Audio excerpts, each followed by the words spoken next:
This episode of Walt Disney World Today is being sponsored by Owner's Locker. And for when you go to your next Walt Disney World trip, why not have all of your stuff waiting for you at Owner's Locker? You'll get a nice big purple bin to put all of your stuff in.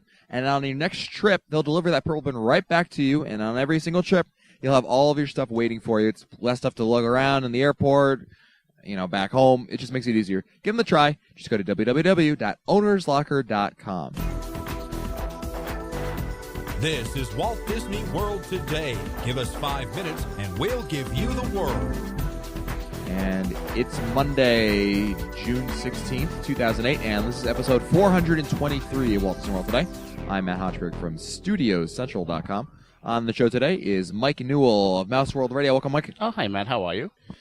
Outstanding. Cool. And also joining us is Len Testa, co-author of The Unofficial Guide to Walt Disney World. Len, doesn't it feel younger here without a certain somebody?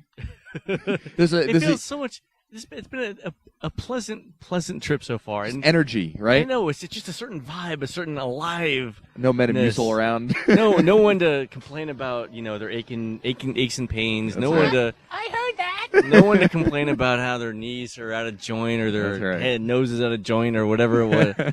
Things don't fit in. I mean, this is just a lovely evening. A little humid. Yeah. Yeah, we're broadcasting right from the pool over here at the Contemporary Resort. We have just finished dinner, which will actually be the subject of today's show. We're going to talk about the Wave restaurant, which just opened last week, and we had all three of us have eaten at the Wave now. And we wanted to share some of our feedback. We had a number of appetizers, a number of entrees. Let's start first with before we even get to the food, talk a little bit about the theme. Theme is a big aspect in Disney restaurants. It's not just, what you're eating, it's what you're seeing and everything. So first of all, it's located on the first floor of the Contemporary Resort. So it's took the place of the Concourse Steakhouse, which was on the fourth floor, but they relocated down to the first floor where the arcade used to be. Where the arcade used to be, yep. Right. And thankfully they dropped the old purple theme of the arcade. Yeah. It's not bad. You walk in and there's a lot of blue to it. And then you go in there, but the actual restaurant isn't like blue like that. It's more like sort of like a warm reddish brownish beige kind of thing. Beige sort of, yeah, so warm wood red and brown wood tones. So, what did you say if IKEA could run a? Yeah, if IKEA could design a restaurant or a resort, really, it would be at the Wave. It's the latest remodeling of the Contemporary. Yeah, it's like they just said, it's like someone was like the week before it was open. Oh man, we didn't buy anything. What? No furniture? Oh, but you know what? There's an IKEA like up the road over there near Universal. Oh, let's go over there. It's like you look at the catalog and you say, okay, I'll take one of everything. Okay. Yeah, right.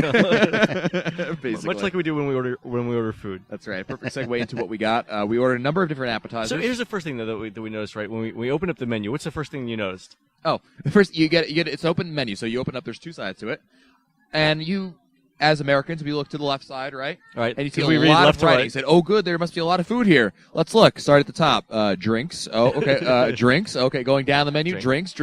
Oh, and then beer. The entire left side of the menu was fully comprised of drinks, alcohol, drinks, and that wasn't the wine list. They had a separate wine list. Yeah, that's right. And then they're like, "Oh, and here's the wine list." So, I don't know. It's mock it as I might. I didn't get at the antioxidant vodka thing.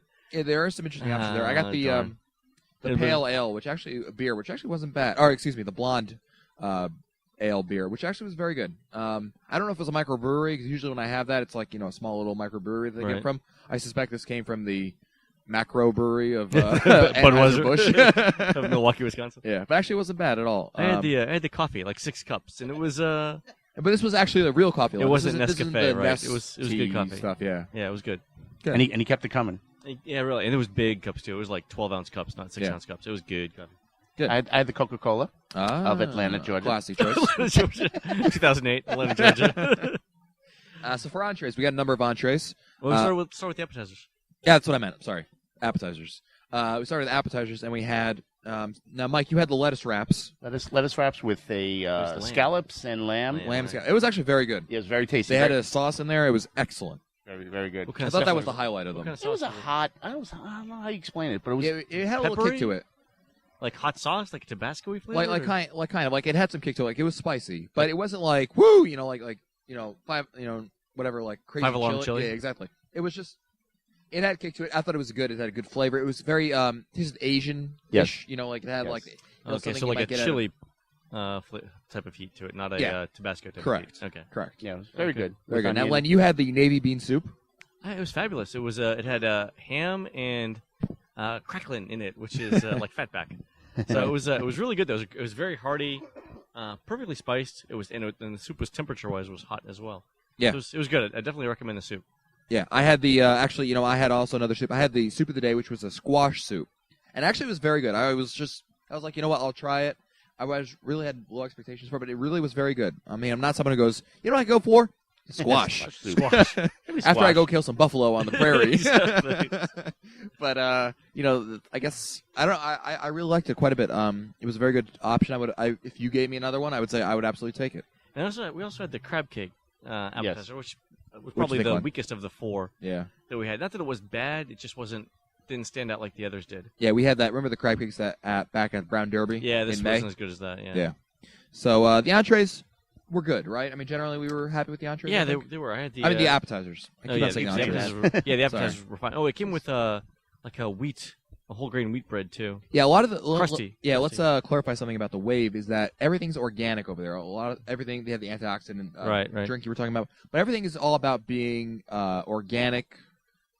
Everything there. So you have a lot of the descriptions you'll start seeing in it, and it's good and it's bad. I mean, it's good obviously if you're concerned about the environment and what you're eating, what you're putting in your body. Because it's a temple. That's right. Exactly. So moving. He said after 6 cups of coffee and 3 desserts. Exactly. But whatever. It's all So cool. now let's move on to the entrees actually, and now the entrees were interesting. I was kind of we knew we were going to go after, so I kind of held back on what I was thinking because I wanted to save it for the show. Mm-hmm. I had let's say what we had. I had the fish of the day, the sustainable fish of the day, which was the cod. Cad. Yeah. As Mike would Cad. say. Cad. Yeah, Cad. where's Scopa? Len, what did you have? I had the beef tenderloin, and so did Hannah. So did I. Oh, and you had it too. The Okay. three of you, yeah. All right. So what did you guys think of the beef tenderloin? It was very good. It was very tender. I liked it. It had a little sauce. I don't know what kind of sauce you would say was on it. It was a Cabernet sauce. It was very good. Very good. Yeah, With and a it salad and Potatoes. And the potatoes were interesting. They said it was fingerling potatoes, but it really wasn't. It was more like a half of a potato, butterflied. It was almost like So it was like a very small potato butterflied. It looked very good. The and then steak stacked. especially. Yeah, but mine was a bit underdone, so it was Yeah. still. It wasn't Yeah. crunchy, but it wasn't as soft as it might have been. Now for the cod, I have to admit I'm not a huge fish eater. I'm not the Fred Hazelton of fish eaters. No, for all Fred's a world yeah, champion. for in the event, so. for our listeners who wonder where Fred Hazelton, who's the statistician for the Unofficial Guide, Fred could easily double as Aquaman. Yeah, Fred, Fred is like a trident. Fred looks at the deadliest catch as appetizers, Yeah, as a that's menu. Yeah. So anyway, I like fish. I enjoy nice mahi, some tuna. I'm a casual fish eater. The cod was good. It wasn't great. If we went back right now and we went to go eat, Right. I wouldn't order it. I would try something else. Did it have a sauce on it or anything? Did it come with anything on it? Or? It came with edamame and Is that soybean? yeah, it's a Yeah. Japanese thing. Yeah. Corn and asparagus. Soybeans, corn, and asparagus. It was interesting. It just didn't do much for me. There wasn't a whole lot of flavor. I think this is where being organic, they didn't have some of the flavorful The add-ons. flavor that comes from chemical processing. That's right. I mean, there was no good chemicals on there. Better tasting through chemistry. That's That's nice. right. That's Hochberg's theme. Okay. All right. I don't know. I like to think that it was because of the organic. There's no granola eating in the Hochberg household, right. is there really? No. No, not much right now. Oh, boy. That's funny. Yeah, so it wasn't bad. I want to say it was bad. It was okay. It was good. Filled me up. I just, So they also had a flank steak with guacamole and sort of a Mexican theme. So we looked at the menu. They had 2 beef, 2 seafood. So the catch of the day was 1, and then they also had a scallop and shrimp dish. Yeah, and a lamb thing. Then they had a lamb shank. Yep, lamb shank, which and looked good. and then they had a chicken. Was there chicken? Yeah, there's a chicken. So remember, we looked at the menu, and there were 2 beef, 2 fish, a lamb, a chicken. The pot pie. Yeah, The the chicken pot pie. Pot pie. I forgot. We've heard odd things about the pot pie. We've heard that it's bone-in chicken pot pie, Ew. which Yeah. is odd. I don't know if that was a one-time accident from the one person that had it. Or... That's what I'm wondering. If it was, just But a how do you one-time. leave chicken bones I in a don't know. pot pie? I don't know. It's There- organic, I was- baby. Yes, It turned me off. That's for sure. yes, it's odd. It was interesting though. I mean, looking back on the price of it, the fish was only $20.99, which isn't bad Only $21 for It's Disney. Like, it's like okay For for an Disney entree? movie. Because look at your In- steaks, which were $28.99. I know. In Yeah. Greensboro, that's 3 meals. Yeah. That's- I mean, or 2 meals in my local Italian that's place. about 3 Waffle House trips for about 4 Yeah. people. Right, yeah, really. Oh Um, Lord.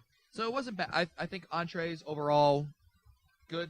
right? Nothing. Yeah, it was solid. I mean, if a couple bucks cheaper, and it would have been a decent value for Disney World. Yeah, not bad at all. I thought the highlight of the meal really was the desserts, which came up next. Yeah, the desserts were I think better than the entrees. I think the appetizers were the strength too. It was interesting because let's explain to our listeners how the desserts work, because what they do is you get a menu, obviously, and there's 3 sets of desserts. There's 4 categories. 4 categories, excuse me. 4 categories of 3. And so you have one category A, and it'll have 3 different desserts, and category B, 3 different other desserts. So the desserts were, so the categories were like, one was like like crispy and crunchy. Yeah, crispy and crunchy. One was like smooth. One was decadent.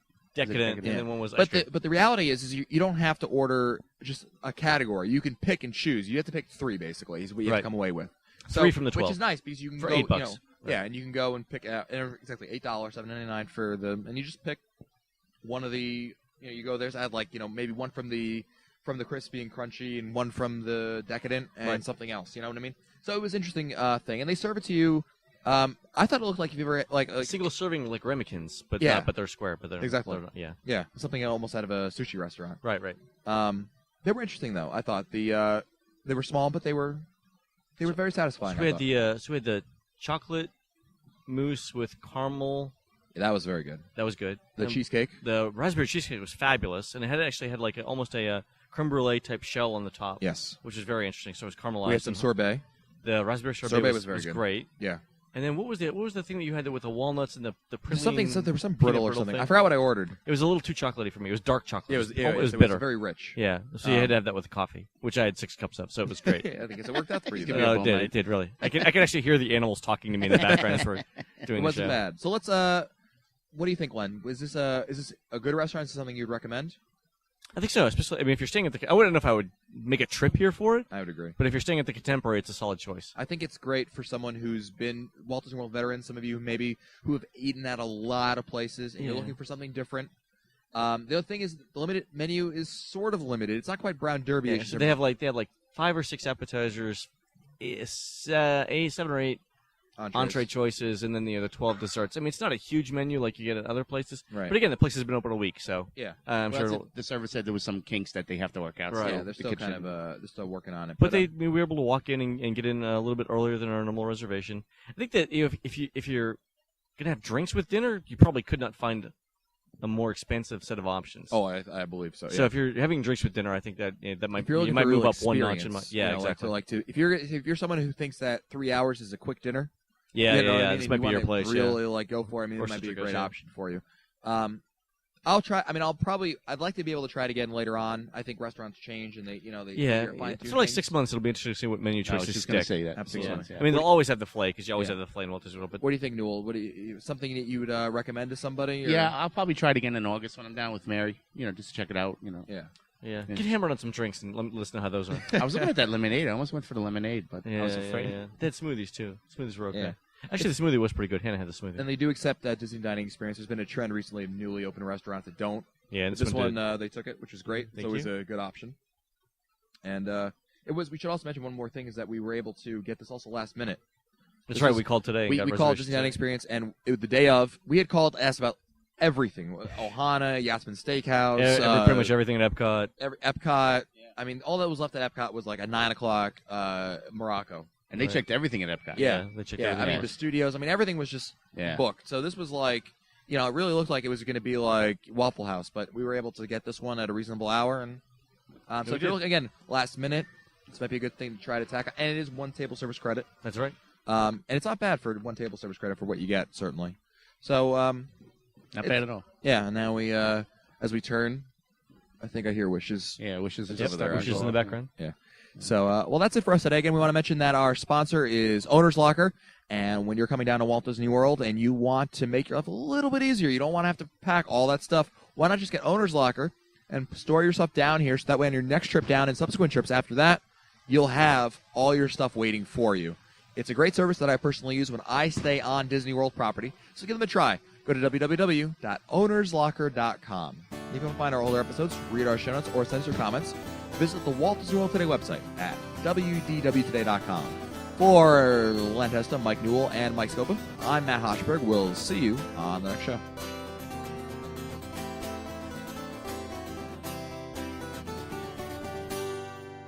This has been a production of Mouse World Radio.